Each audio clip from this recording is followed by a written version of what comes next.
So I found a new little use for a ratchet here just after the 4th of July. You might hear some fireworks in the background here.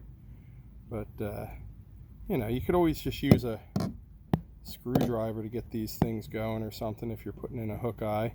But you could also just use the back end of the ratchet. And then your socket becomes your handle.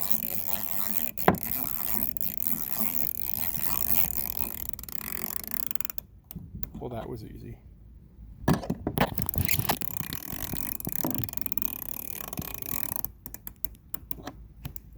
Perfect.